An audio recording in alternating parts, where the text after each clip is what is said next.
We're now joined by Mr. Bhaskar Narayana, who's the Director of Finance at Natco Pharma. He joins us on the line from Hyderabad.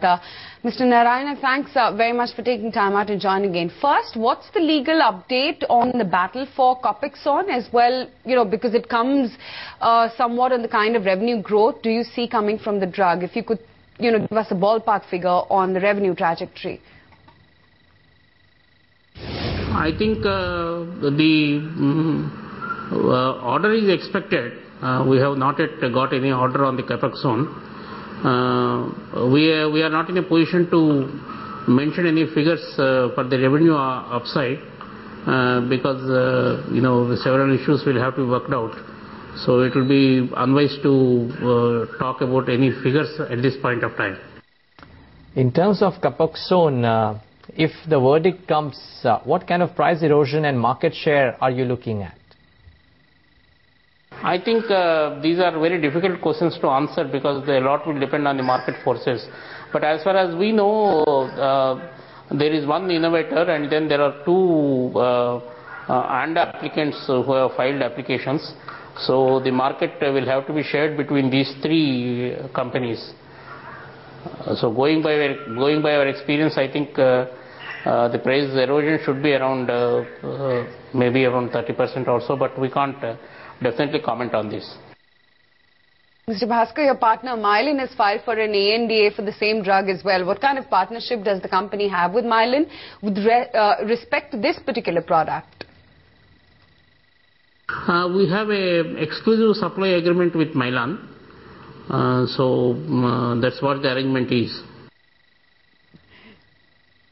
The company has won the compulsory license for an Exaver from Bayer earlier this year, and they have said that they will challenge it.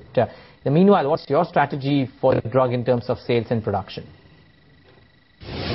We have already launched this drug. This drug is available in the market, our own product, our generic version of the Exaver.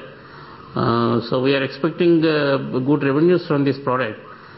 Since it is a new launch, we are yet to comment on any, we are yet to see the figures.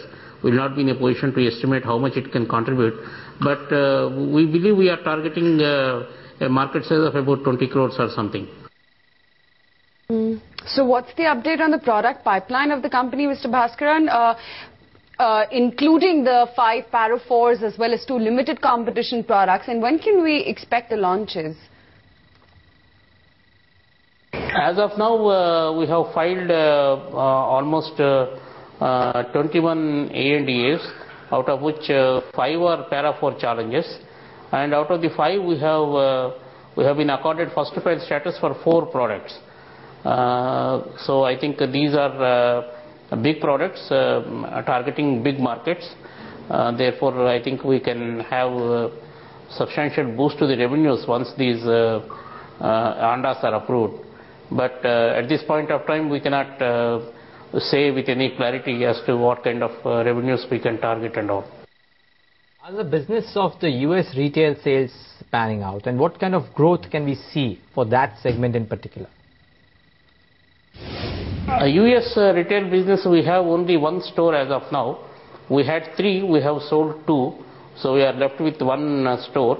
This store is doing well. It is giving us about $18 million in revenue with almost 6 to 7% profitability. So we have kept our plans open on this store, and at an appropriate time perhaps we will take a correct decision. And what about the growth that we can expect from the API business of Natco? I think the base business of the company, without considering the upsides that may happen in the future, should grow at around 12 to 15% per annum, because we are basically focused on Indian oncology market as well as APIs and domestic formulation business. So this business should grow at 12 to 15% per annum, and whatever upsides we get on account of US approvals and all will be extra. Can you give us some details on the expansion and the capex plans for FY13? We have nearly completed a major expansion plan in the last year ended on 31st March 12. This cost us about 200 crores, and this basically went to create dedicated manufacturing facilities for all our expected ANDA products. So going forward, we'll have only maintenance capex or limited capex, which should be in the range of about 25 to 30 crores per annum.